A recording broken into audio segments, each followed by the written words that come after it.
Hi students, today we will be talking about evolution and Darwin. Please make sure to take notes and come to class with any questions.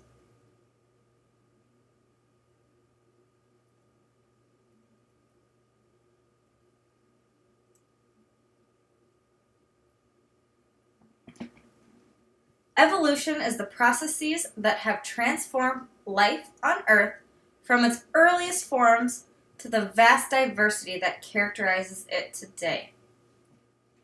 Evolution is the change in the genes.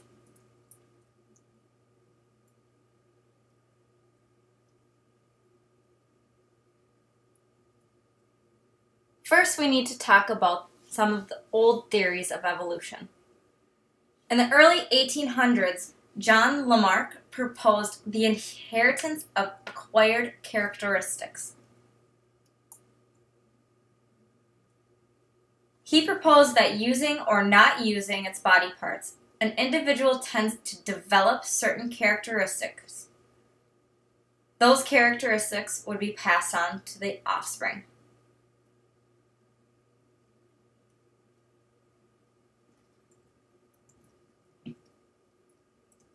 An example of this theory would be a giraffe.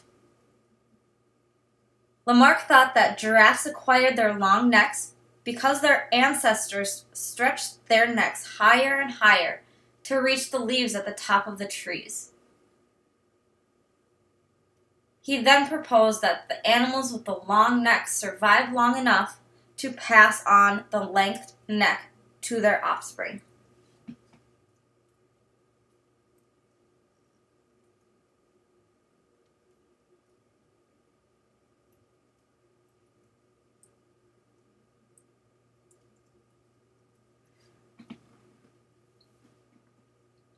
A scientist in the 1800s named Charles Darwin was also studying evolution during this time. After he read a theory by Charles Lyell, he decided that natural forces gradually changed the Earth's surface, and that the forces of the past are still operating in modern times.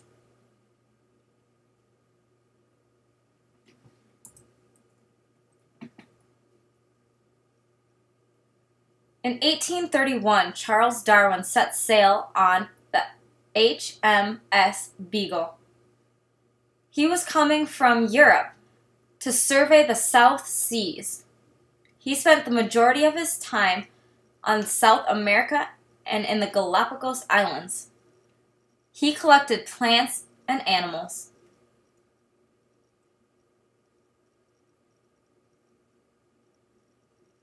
While he was in the Galapagos Islands, he noticed some species that he has never seen before. He noticed a variety of finches with different style beaks. He also studied the tortoises. Charles Darwin kept a very detailed diary that he brought back.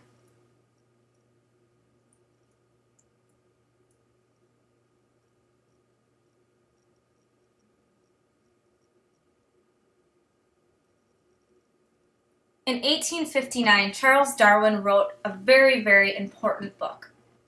He wrote On the Origin of Species by the Means of Natural Selection. This book is still studied in colleges around the United States today.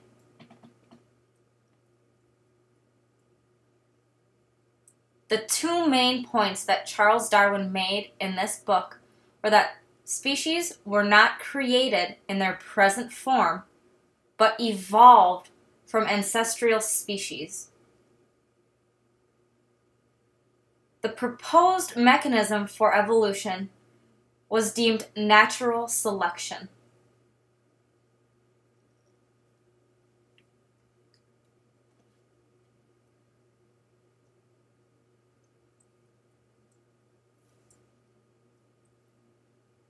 Natural selection is where individuals with favorable traits are more likely to leave more offspring better suited for their environment.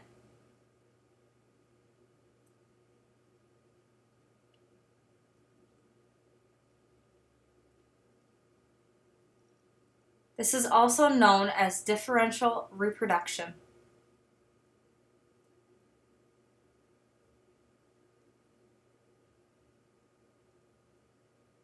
An example of natural selection would be the English peppered moth.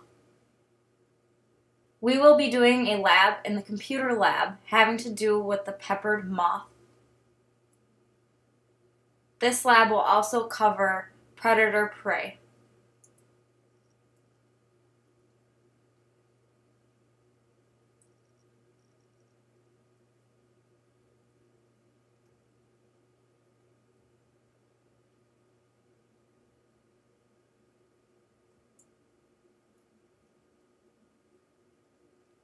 Darwin's 5 main points that he made in his book were: 1. A population has variations. When he made this statement, he was talking about the physical traits of the individuals. Some of these variations are favorable.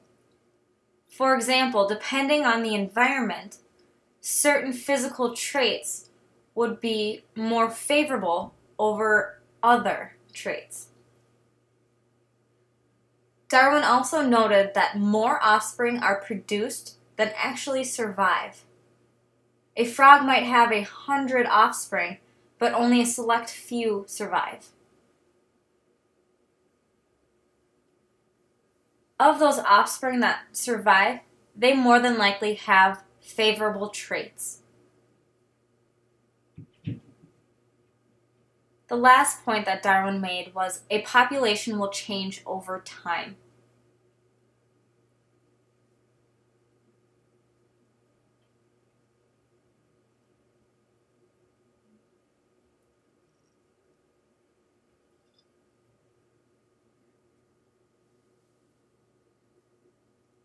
When looking at natural selection, we also need to look at artificial selection.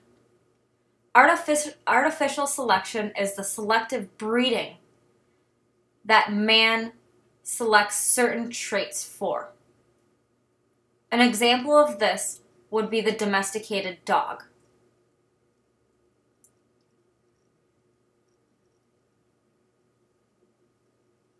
So, what is the ancestor of a domesticated dog?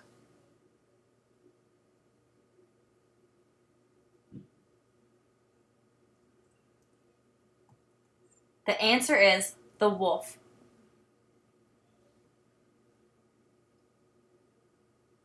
This common ancestor was bred to have specific traits. Some of these traits included herding, which would help farmers herd their sheep. Another trait would be size. Some of the domesticated dogs are very, very small, while others are very, very large. Another trait that was selectively bred out of wolves was aggression. A lot of the domesticated dogs now are not as aggressive as wolves. That is because humans may be threatened by this aggression. Humans use selective breeding to come up with the variety of different dog breeds that we have now.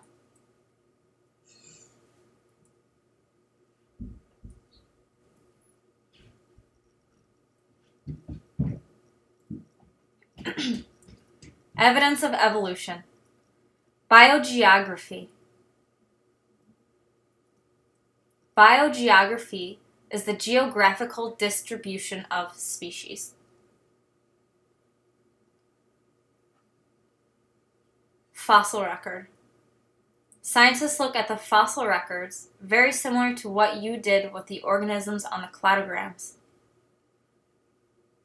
They study layers of sedimentary rock and the fossils. They can then organize the different traits and the different organisms into a cladogram or a tree of life. Remember, scientists can also date these fossils using certain instruments.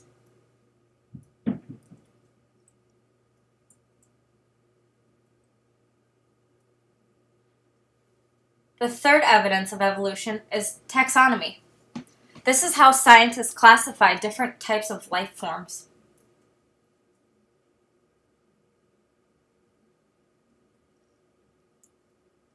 Homologous structures. Homologous structures are traits that are similar because of common ancestry. For example, two very similar dog breeds. They may look different because one is smaller and one may be larger, but they have the canine teeth because of their common ancestor. They may be different species, but they still have that same similar trait.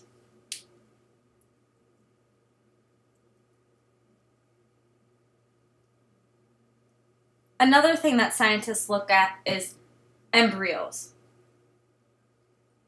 Scientists study the structure that appear in embryonic development. This happens before the organism is born.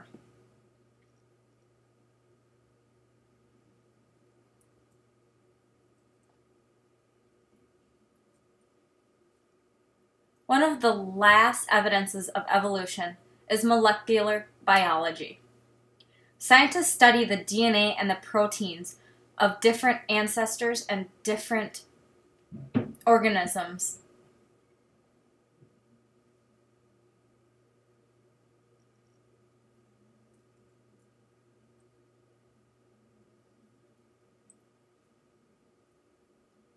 Population genetics. Population genetics is the science of genetic change in a population.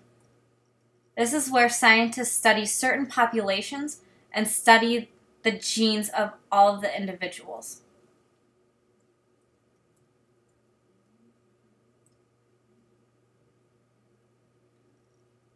Population is a localized group of individuals belonging to the same species.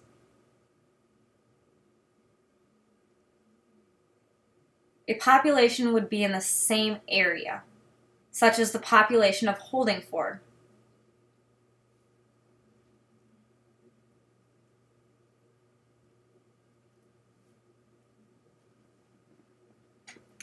Species. Species is a group of populations whose individuals have the potential to interbreed and produce viable offspring.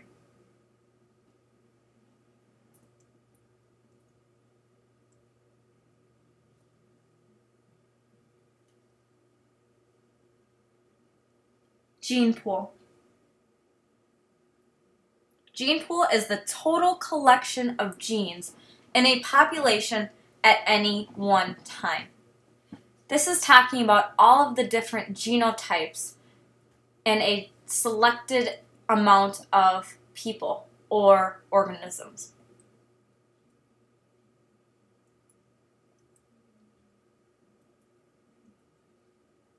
The Hardy-Weinberg principle is very important when studying evolution. The Hardy-Weinberg principle states that the concept that the shuffling of genes that occur during sexual reproduction by itself cannot change the overall genetic makeup of a population. The Hardy-Weinberg principle is saying that crossing over during sexual reproduction cannot change the genetic makeup of a population.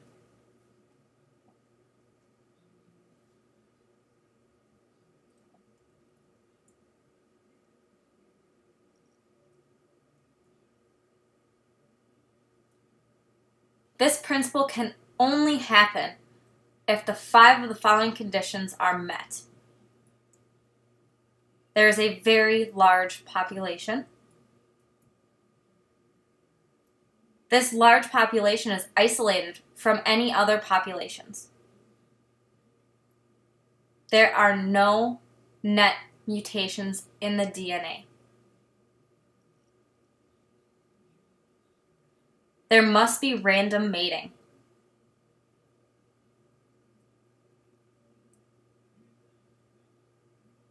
There cannot be natural selection.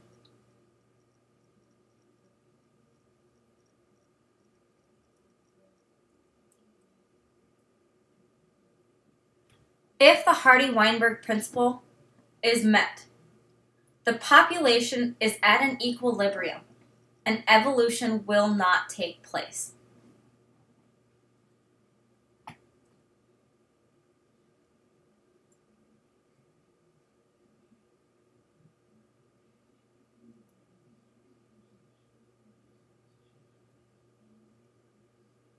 Speciation. This is the evolution of new species.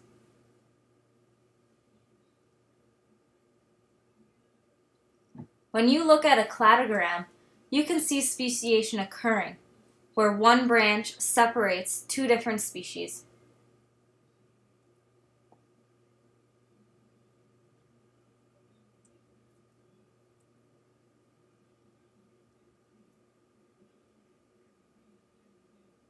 The turtle on the left may have been the origin species of this type of turtle, and something in the environment created speciation to occur, and the turtle on the right is the new species.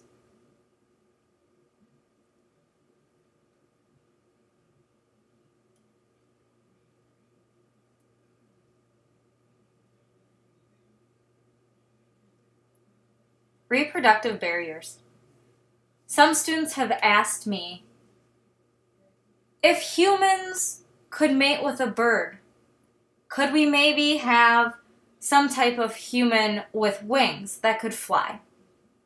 Well, there are some reproductive barriers that would not allow this to occur in nature.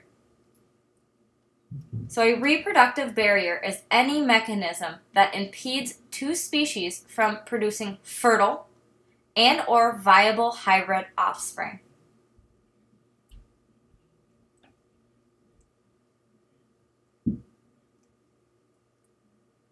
These two barriers include pre-zygotic barriers and post-zygotic barriers. Remember, as soon as the egg and the sperm meet, that creates a zygote.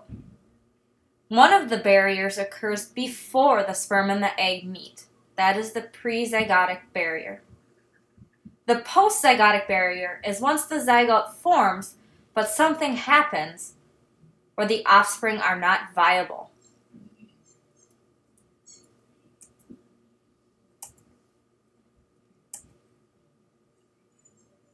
An example of pre-zygotic barrier is temporal isolation. This is when breeding occurs at different times for different species.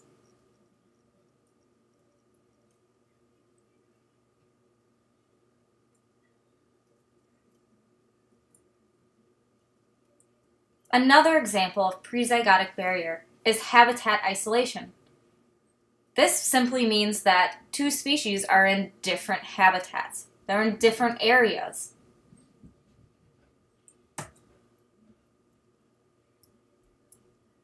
There is also behavioral isolation. That means that there is little or no sexual attraction between the two species.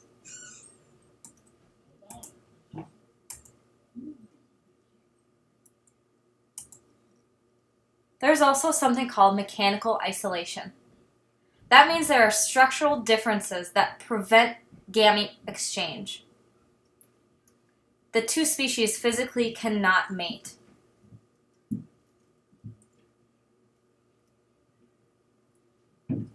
Gametic isolation is where gametes die before uniting with gametes of other species. An easier term, the egg and the sperm do not unite to form a zygote.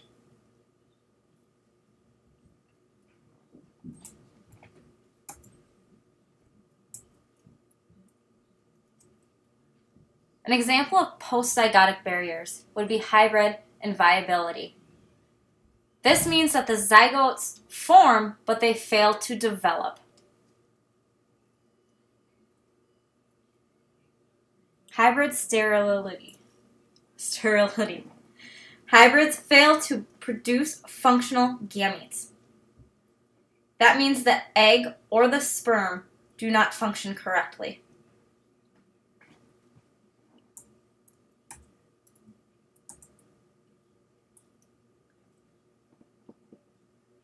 A hybrid breakdown is when the offspring of hybrids are weak or infertile. They may die off before they can reproduce, or they simply cannot reproduce with any individuals.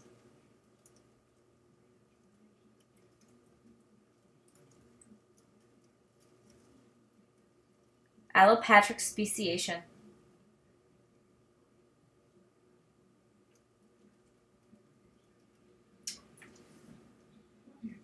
This happens when ancestral populations become separated by a geographical barrier.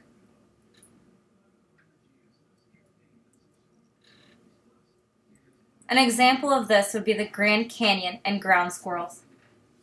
The ground squirrels simply cannot find each other because the Grand Canyon is splitting the environment in half. The ground squirrels on one side cannot get to the ground squirrels on the other side to reproduce.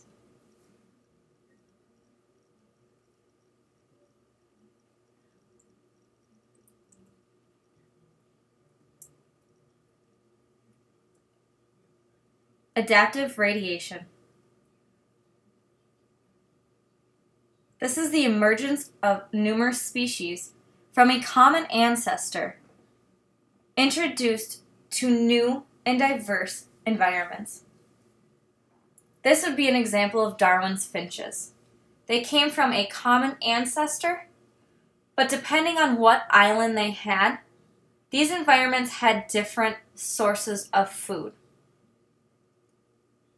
One island had cactus, another island had worms, and another island had berries.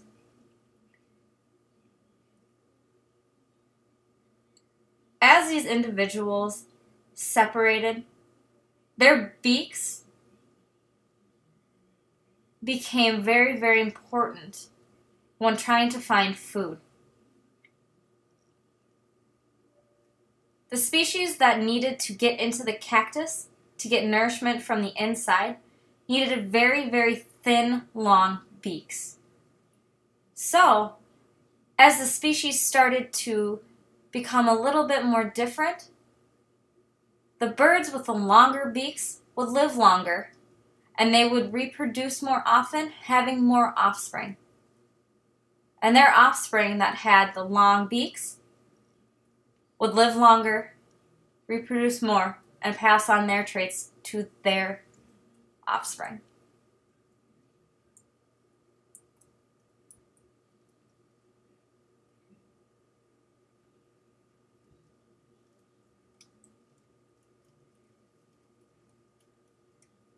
Convergent evolution is where species from different evolutionary branches come to resemble one another if they live in very similar environments.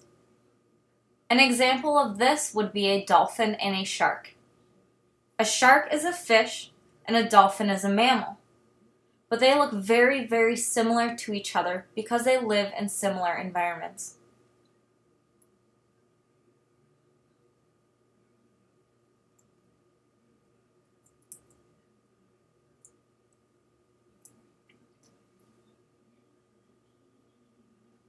Coevolution is when one species acts as a selective force on a second species. This induces adaptations that in turn act as a selective force on the first species.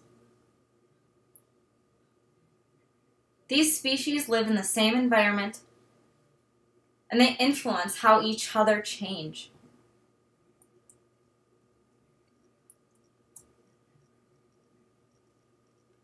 An example of this would be the acacia ants and acacia trees.